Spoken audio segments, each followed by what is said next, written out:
আসসালামু আলাইকুম রহমতুল্লাহ বারাকাত। আজকে আপনাদের এমন একটা রাস্তা সম্পর্কে আমি বলবো যে রাস্তাটা অদৃশ্য রাস্তা। মানে যখন রাস্তার তৈরি করার অর্ডার আসে সরকার থেকে, তখন এই রাস্তাটা অদ্ভুতভাবে অদৃশ্য হয়ে যায়, বুঝছেন? এই যে এই রাস্তাটা, মানে এই রাস্তাটা অদ্ভুতভাবে আপনার অদৃশ্য হয়ে যাবে, কেউ দেখবে না এই রাস্তাটা। তার মানে হলো কি, যারাই যখন এই রাস্তাটা বা আশেপাশের রাস্তাগুলা তৈরি করতে আসে, তখন এই রাস্তার ভাঙ্গাগুলা, এই যে কি করুণ অবস্থা দেখেন। এই রাস্তার পাশে যে গাছগুলা, এগুলা তারা চিহ্ন দিয়ে রাখছে, কাটবে। প্রায় আজ থেকে আপনার 6 মাস, ছয় কিংবা 1 বছর হয়ে যাবে হয়তো, বা 6-7 মাস বা 1 বছর হয়ে যাবে এই রাস্তাটাকে, এই গাছগুলো চিহ্ন দিছে, কিন্তু তারা কোনো খবর নাই। এই রাস্তাটাকে 5-6 বছর আগে, মনে হয় 15 কিংবা 16 বছর হয়ে গেছে এই রাস্তাটা করছে, আপনার ফাঁকা করছে। আজ পর্যন্ত এই রাস্তাটা এই অবস্থা। এখন দেখেন, মানে এই রাস্তাটা এতই অবস্থা খারাপ যে যদি কেউ অটো দিয়ে বা সিএনজি দিয়ে, যে কোনো যানবাহন দিয়ে যায়, মোটামুটি তার যানবাহনের, তার গাড়ির তো অবস্থা খারাপ হয়, ওই লোকটার, ওই যাত্রীগুলার অবস্থা টোটালি খারাপ হয়ে যায়, মানে তাদের অবস্থা থাকে না। যেমন এই দেখেন, এই সামনে যে খাদাটা, যে খাতটা দেখেন, যে বাঙ্গাটা, এই যে এটা দেখাচ্ছি তার, এই এই যে এই যে এই খাতটা, এই খাতগুলা এখানে পড়লে তো অস্তিত্বই থাকে না। কোনো যানবাহন যদি এই জায়গায় পড়ে, তাহলে এই যানবাহনের অস্তিত্ব থাকে।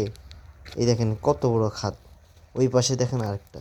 মানে এই রাস্তাটা খণ্ড বিখণ্ড হয়ে গেছে, মনে হয় একটা ভূমিকম্প দুর্ভিক্ষ দেখা দিয়েছে, বুঝছেন? একটা ইউএফও এসে মনে হয় এই এলাকাটাতে ফুটছে, পড়ার পরে যায় আপনার এই রাস্তাগুলোর এই অবস্থা হয়েছে।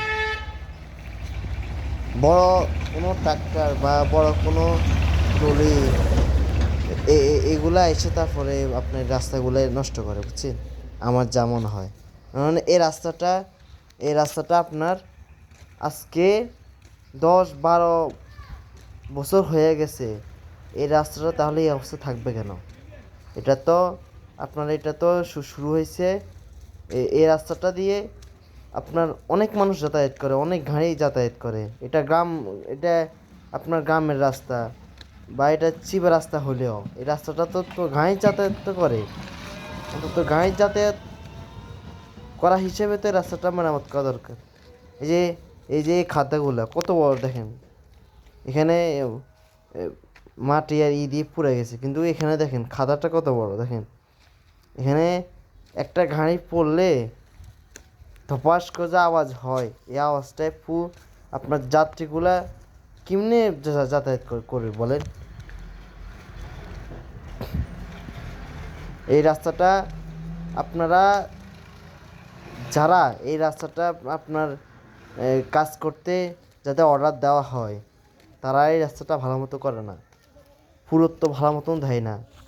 এই দেখেন কত বড় খাদা। এই খাদাটা যদি কোনো মানে নয় একটা এক ফাঁস পড়ে, তাহলে উল্টে যাওয়ার সম্ভাবনা আছে। দেখেন আর একটা বড় খাদা।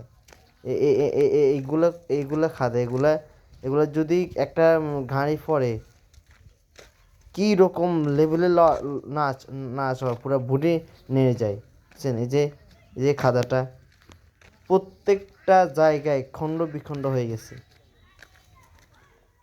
এখন এই রাস্তাটায় গাড়ি চলাচল করে, বিভিন্ন ট্রাক, বিভিন্ন যানবাহন, বিভিন্ন ট্রাক্টর, তারপর অটো রিক্সা, হুন্ডা, মানে সব রকম যানবাহনের চলাচলের রাস্তায় আছে মোটামুটি।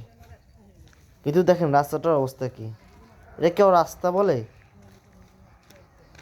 একবার আপনার মেইন রোড, তারপর বিশ্ব রোড, এইগুলা, তারপর আপনার এই যে বোর্ড অফিসের সাথে রাস্তা, তারপর পুলিশ স্টেশনের সাথে রাস্তা, তারপর থানার সাথে রাস্তা, ওই রাস্তাগুলোর কি অবস্থা, কি সুন্দর, কি প্লেন থাকে, একটু যদি ভাঙ্গা পড়ে ওইগুলো আবার কংক্রিট দিয়ে মেরামত করে দেয়। আর এই এই এই আমাদের এই আমাদের এই গ্রামের রাস্তাগুলো, এগুলোই এই অবস্থায় থাকে, এগুলার কোনো মেরামত হয় না। বছরকে বছর, মাসকে মাস পড়ে থাকে, মেরামত করে চলে যায়, তাদের তাদের কোনো খবর থাকে না। আর তারা একটা কাজ করে যে পাশের যে গাছগুলো, এগুলো আমাদের রোদ থেকে বাঁচায়। এই পথচারীরা এই গাছের ছায়া তারা এসে দাঁড়ায়, তারা একটু বিশ্রাম নেয়। এই যে তারা এই যে গাছগুলো কাটে, তারা এই গাছগুলো কাটার পর তারা এই দেখেন এই যে এই কত বড় খাদা, এই খাদা, এই যে এই সামনে এটা খাদা, বুঝছেন? এটা অনেক বিরাট খাদা। এখন এই খাদগুলা তো একদিন দুদিনে হয় না, এগুলো তো হয়েছে অনেক সময় ধরে। আর এগুলো হওয়ার কারণ হচ্ছে এই রাস্তাটা যতটুকু ওজন বহন করতে পারবে তার চেয়ে অধিক ওজন যখন একটা রাস্তায় পড়ে, তখন রাস্তা এমনি ফাটল ধরে। এই রাস্তাটায় আপনার ট্রাক সব কিছু এই রাস্তা দিয়ে আসে, বুঝছেন? এই যে বলছিলাম যে এই পাশের যে গাছগুলো, এই গাছগুলো ওরা কাটার পর এই যে গাছগুলো কাটে, এই কাটার পর ওরা লাগায় না। এখন না লাগানোর ফল কি, এই রাস্তাটা তপ্ত হয়ে থাকে, রোদের কারণে অনেক পথচারী কষ্ট পায়। আমাদের গ্রামের পাশে যে রাস্তাগুলো, কি রাস্তার, আমাদের গ্রামের পাশে যে এই রাস্তার পাশে যে গাছগুলা, এই গাছগুলোর কারণে আমাদের রাস্তার পথচারীগুলো এ রোদ থেকে তারা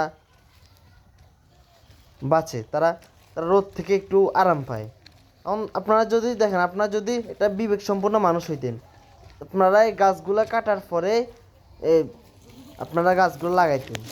একটা গাছ বইয়ে লেখা আছে শুধু একটা গাছ রোপণ করো, একটা গাছ কাটো, পাঁচটা, তার পরিবর্তে 5টা গাছ রোপণ করো। কিন্তু তার একটা গাছ কাইটা তারা 5 টাকা উপার্জন করে, কিন্তু 5 টাকা রোপণ করার কোনো ক্ষমতা রাখে না তারা। এই যে এটা কোনো রাস্তা? এটা কোনো রাস্তা? দেখেন এর দুই পাশে নেই, এই যে এই পাশটা নেই। এখন এখানে চাকাটা উঠাবে কিভাবে আর নামাবে কিভাবে? এখানে মানে এখানে যদি 2টা গাড়ি একসাথে চলাচল করে, 2টা গাড়ি একসাথে চলাচল করলে একটা ব্যবসায় খেয়ে যায়, বুঝছেন? একটা ব্যবসায় খেয়ে যায়, এই যে, বুঝছেন? আপনার শহরের রাস্তাগুলো দেখেন, ঢাকা শহরের ভিতরে যে শহর অঞ্চল, ঢাকা শহরের গ্রাম অঞ্চল, শহর অঞ্চল আছে, শহর অঞ্চল ঢাকা শহরের শহর সাইডে যেটা, ওইগুলো দেখেন।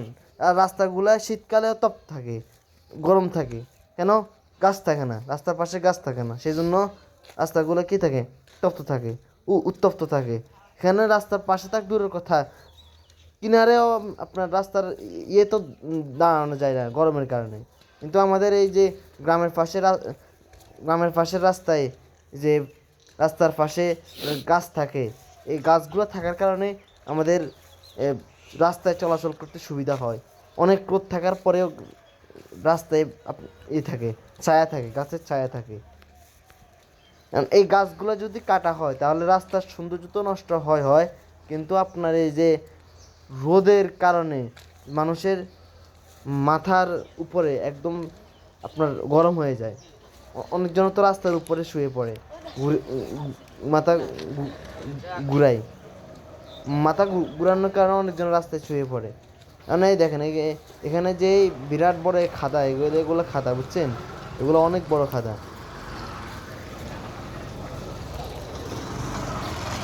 এই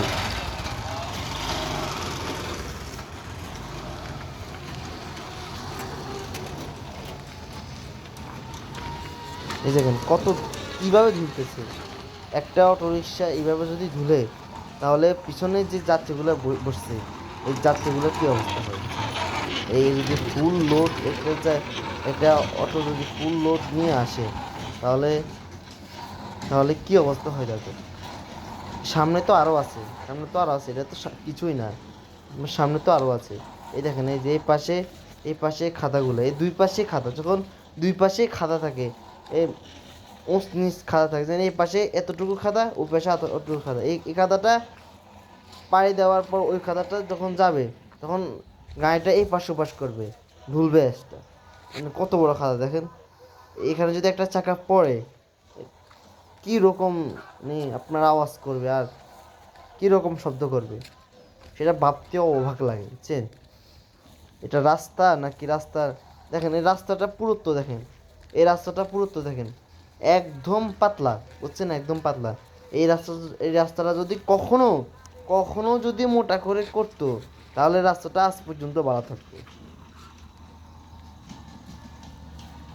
এই রাস্তাটা কোনো কেউ কারো তত্ত্বাবধানে রাস্তাটা তৈরি হয় না, কেউ তত্ত্বাবধায়ন নেও না, সেই জন্য এই রাস্তাটা আজ এই অবস্থা।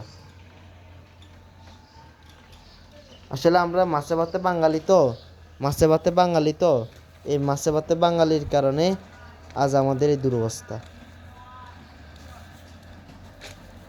শুধু মাছ আর ভাত খাইলে হবে না ভাই, মাছ আর ভাত খেলে পেট হজম হবে না, আপনার চারিদিকে পরিবেশের দিকে তাকাতে হবে কোনটা কীরকম। না, আপনি যদি মাছে ভাতে বাঙালি হন তাহলে তো হবে না ভাই, মাছে ভাতে বাঙালি তো সবাই। না, আপনার বাড়ির পাশে রাস্তার এই অবস্থা, আপনার অতিথি একজন আসছে বা আপনি যাতায়াত করলেন, এখন যদি আপনার ঘরের সামনে রাস্তার এই অবস্থা হয়, 10 টাকার ভাড়া 20 টাকা দিয়ে যাবেন, 50 টাকার ভাড়া 100 টাকা দিয়ে যাবেন, কিন্তু এই রাস্তাটার এই অবস্থা কেউ কোনো সিদ্ধান্ত নেবেন না।